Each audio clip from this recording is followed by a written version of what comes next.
ഗീതാധ്യാനം ശ്ലോകം 5. വസുദേവസുതം ദേവം കംസചാണൂരമർദ്ദനം ദേവകീ പരമാനന്ദം കൃഷ്ണം വന്ദേ ജഗദ്ഗുരും.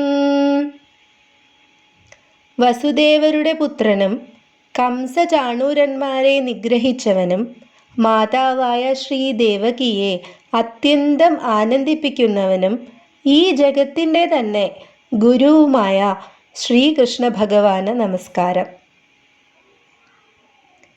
Salutations to Lord Sri Krishna, the son of Vasudeva, the slayer of the Kamsa Chanuras, the supreme pleaser of Mother Sri Devaki, and the Guru of this world itself.